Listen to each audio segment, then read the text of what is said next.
All right, so we're looking at something special today. This is a 1962 Pontiac Bonneville, finished in Belmar Red with a red interior, packing a 389 cubic inch tri-power V8 paired with a 3-speed manual transmission on the floor. Now, if you're into rare Pontiacs, here's the number that matters. This is one of only 2,092 Bonnevilles built in 1962 with the 389 tri-power engine and a manual transmission. That's PHS documented, which I'll show you later in the video. I'm going to walk you through this car from front to back, show you the engine bay, take you inside, pop the trunk, fire it up, and then take it out for a proper drive. If you appreciate detailed walkarounds like this, go ahead and hit the like button and subscribe to the channel. It helps more than you'd think. All right, let's get into it. Exterior walkaround, front, 1 to 430. So we'll start here at the front like I always do. This car is what I'd call an older restoration that's been really well maintained. When I say older restoration, I mean the work was done years ago, probably a couple decades back, but whoever's owned it since has clearly taken care of it. You can see some signs of age if you know what to look for. But from 10 feet away, this thing looks fantastic. The paint is Belmar Red, which is the factory color, and I've got to say it's one of the better reds Pontiac offered in this era. It's got depth to it. You've got the 8-lug wheels with radial tires, which is the correct setup for a performance Bonneville. These weren't standard. You had to order the heavy-duty wheel option to get these, and they're a dead giveaway that this was a serious car when it left the factory. Looking at the front bumper here, it's in nice shape overall. You'll see some light marks and a little bit of pitting, especially behind where the license plate bracket sits. There's a small ding right here on the edge, nothing major. The chrome itself has held up well. You can see a bit of hazing on top if you catch it in the right light, but no major corrosion or flaking. The front valance and grille area look great. No cracks in the headlight bezels, the trim is all there and seated properly. The hood fitment is nice, and even on both sides.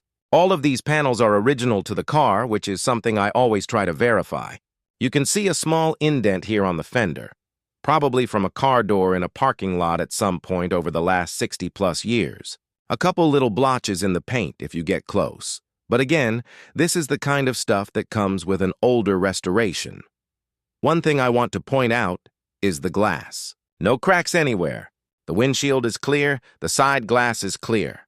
That might sound like a small thing, but on a car this age, finding all original glass in good condition is getting harder and harder. Replacements exist, but they're not cheap, and the fit isn't always perfect. Engine bay, 438. All right, let's pop the hood and talk about what makes this car special. So here we go. This is the 389 cubic inch V8 with 3 two-barrel carburetors, which Pontiac called tri-power. The engine code is 11B, and you can actually see it stamped right there on the block. I took a picture of it for the listing, but it's visible if you know where to look. This engine was rated at 348 horsepower from the factory, which in 1962 was serious power, especially in a full-size car like the Bonneville. The tri-power setup was Pontiac's answer to Chevrolet's dual quad and Ford's multiple carburetor setups. The outer carbs only open under heavy throttle, so around town you're running on the center carb, but when you get on it, all 3 open up and the sound is just incredible. We'll fire it up in a minute so you can hear it. The engine bay is nicely detailed.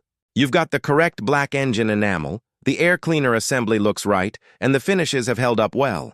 There's a little bit of wear here and there just from use, but nothing that looks out of place. The radiator is in great shape. The inner fender wells are clean, and the firewall looks to be original paint based on the texture and the way it's aged. You can see newer bushings in the upper control arms on both sides, which tells me somebody's been keeping up with the front end. The generator is correct for the year, and all the brackets and pulleys are where they should be. Under the hood insulation is painted body color Belmar Red, which is a nice detail. A lot of restorations skip that or just leave it black. Now, one thing I want to mention is that the tri-power carburetor setup was just rebuilt this year. I've got the receipt for that work, and I'll show it to you along with the PHS documentation. Rebuilding tri-power carbs isn't cheap, and it's not something just anyone can do correctly. The fact that it's fresh means you can drive this car without worrying about tuning issues or fuel delivery problems. Interior, front, 8 gas 1130. All right, Let's talk about the interior because honestly, this is one of the nicest parts of the car. The front and rear seats are in fantastic condition. No rips, no tears, no sagging. The red vinyl has held up really well, and the stitching is all intact. The door panels are the same story. Clean, no warping, the armrests aren't cracked or faded. You've got the correct window cranks and door handles. The carpet is original as far as I can tell, and it's in great shape. I actually took the factory floor mats out and put them in the trunk because I wanted to show you how nice the carpet is underneath. A lot of times those mats are hiding wear or stains, but not here. I'll put the mats back in before the car leaves, but I wanted you to see what you're getting. Now here's the one thing that's not factory correct. At some point over the years, somebody converted this from a 3-speed column shift to a 3-speed floor shift. I don't know when it was done, but it was done well. The shifter is mounted solidly. It doesn't rattle, and honestly, I think it makes the car more fun to drive. A floor-shifted tri-power Bonneville just feels right. If you're a purist and you want it back to column shift, that's doable. But I'd leave it. The steering wheel is original. It's wrapped, probably to protect the original finish, and if you peel back the wrap, you can see a little bit of that haze that's common on 60-year-old plastic. No cracks in the dash pad, which is a huge plus. These are notorious for cracking, and replacements are expensive and don't always fit right. The grab bar across the passenger side is there, and it's tight. Same setup as the '62 Impala Supersport had. The stainless trim around the dash is in great shape. The wood grain insert is nice, no peeling or fading. All of the gauges are original to the car. There are a couple aftermarket gauges added under the dash. Looks like oil pressure and maybe voltage. I appreciate that. It means somebody wanted to keep an eye on things while driving, which tells me this car has been used and maintained, not just parked. The odometer shows 73,967 miles. I believe that's original mileage based on the overall condition of the interior, the wear patterns on the pedals, and the way everything else presents. It lines up. Interior, rear and details, 1130-14. Let me show you the back seat real quick. Hop back here. Same story as the front. The seats are clean, no rips, the stitching is all there. The door panels in the rear are just as nice as the front. No speakers cut into the package tray, which is how it should be. The sail panels are tight, the headliner is original, and it's not sagging. No poked holes, no stains, no tears. Both dome lights work. The visors are actually pretty big. They're in good shape, no cracks in the plastic, and the mounting hardware is solid. Little details like that matter because they're the things that break and get lost over the years. Let me grab the PHS documentation and the carburetor receipt so you can see what comes with the car. So here's the Pontiac Historical Services document. It confirms this is a 348 horsepower, 389 cubic inch engine with the 11B code, special equipment tri-power setup with 3 2-barrel carbs. It shows 2,092 units built with this engine and transmission combination. Like I said earlier, that's a rare car. Build date, original dealer location was San Marcos, Texas. Factory color Belmar Red, red interior. It even lists some of the options that were checked off when the car was ordered. 3-speed heavy-duty manual, which lines up with what we've got. Here's the receipt from the tri-power rebuild. Dated August of this year. All 3 carbs were gone through, jets checked, floats set, everything balanced. That's a solid piece of paperwork to have. Let me check the glove box. Nothing in here, but look how clean it is inside. No junk, no debris. You always have to check. Exterior, driver side and rear, 14 or 1730. All right, let's finish the exterior walk around. Coming down the driver's side here, you can see the door gaps are nice and even. The body lines are straight. There are a couple little things I'll point out, because I want to be thorough. You've got some light pitting on this stainless trim piece, which is original and has been on the car for 60 years, so that makes sense. A couple little blemishes in the paint here and there. Some light stone chips down low near the rocker. There's no bubbling anywhere along the bottom of the doors or the rockers, which is what you really want to check on these cars. They rust from the inside out, and once it starts, it's expensive to fix properly. This car is solid. The paint has a little bit of orange peel in some areas if you look close. But that's consistent with how cars were painted back in the day, especially in a restoration that's a couple decades old. The rear bumper is actually in nicer shape than the front. A little bit of hazing here and there, a couple water spots, but overall it presents really well. The rear valance is straight, no dings. The taillights are clear, the lenses aren't cracked or faded. The trunk gap is even across the top. Let's pop the trunk. So here's the trunk floor, and it's nicely finished. You've got the floor mats I mentioned earlier, the spare tire, the jack, and the original tool kit in the cardboard sleeve. There's also a trunk mat kit, which is a nice original piece. The weather stripping around the trunk lid is newer, which is good. It keeps water out. The trunk floor itself is solid. I can see some stamping marks here in the corner, which is factory. There's what looks like maybe a small patch from years ago, a couple tiny pinholes here and there, but nothing structural.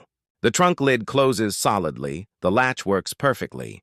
The finish inside is done in body color, Belmar Red, over the rear fender wells, and it looks great. No bubbling, no rust through. The trunk light works. The wiring is tucked up and out of the way. Exterior, passenger side, 1730-19. Coming around the passenger side, same deal. The body panels line up nicely. There's a little bit of waviness here if you catch it in the right light, not laser straight. But we're talking about a car that's over 60 years old. It's not going to be perfect. You see a little discoloration here in the paint, almost like an oval shape. A couple more little marks on this wheel. But again, no bubbling, no rust, no structural issues. The door gaps are good. The window glass is clean. The stainless trim is all there and seated properly. I see a small blemish on the bottom edge of this door, just a little spot where the paint's thin. Easily touched up if you want to, but it's minor. This car is going to be listed on my website, nextgenclassiccars.com, and on eBay. Both links will be in the description. I'm usually a little behind on updating the website, so I'd check eBay first. As soon as I post this video, the listing goes live. 1962 Pontiac Bonneville, factory colors, 389 tri-power, 3-speed manual, PHS documented. 1 of 2092. Now let's fire it up and take it for a drive. Startup and initial driving, 19 new to 2030. All right, I'm going to get in, clutch down, make sure it's out of gear. And let's see how she fires up. Engine starts. There you go. That tri-power sound is something else. It idles smooth, no hunting, no stumbling. You can feel it through the steering wheel a little bit, but that's just the nature of a big V8 with a mechanical cam and carburetors. It's not a problem, it's character. Let it warm up for a second here, and then we'll take it out. The clutch pedal has good weight to it. Not too heavy, not too light. The shifter falls right to hand. The brakes are firm. Everything feels like it should. All right, here we go. Let's take it for a drive. Driving impressions, 2030-22. Ha, Ken, sound of engine. Shifting driving. So we're rolling now. And the first thing you notice is how smooth this car is. It's a big, heavy Bonneville, so it soaks up bumps really well. The steering is light, typical for a car from this era with power steering. You've got to give it a little more input than a modern car, but it's not vague. It tracks straight, no pulling. The transmission shifts cleanly. First to second, smooth. Second to third, no grinding, no balking. The clutch engagement is progressive, easy to modulate. If you've never driven a 3-speed manual, it's a little different than a 4 or 5-speed. You've got bigger gaps between the gears, so you shift less often, but when you do shift, you've got to be a little more deliberate. The engine pulls strong. When you get into the throttle, you can feel those outer carbs open up, and the whole car just surges forward. The exhaust note deepens, and you're moving. It's not neck-snapping acceleration by modern standards, but for a full-size car from 1962, this thing hauls. The brakes are manual, so you've got to put some leg into it, but they work well. No fade, no pulling to one side. The suspension is soft, which is how these were built. They were luxury performance cars, not track cars. But it doesn't wallow or feel disconnected. It's a comfortable, confidence-inspiring car to drive. Outro, 22, Era 2230. All right, that's the 1962 Pontiac Bonneville. 389 tri-power, 3-speed manual, 1 of 2092 built, PHS documented, older restoration that's been well maintained. The engine's strong, the interior is fantastic, the paint shows well, and it drives exactly like you'd want a car like this to drive. If you've got questions, drop them in the comments. If you're interested in the car, check the links in the description for the eBay listing and my website. Thanks for watching, and I'll see you in the next one.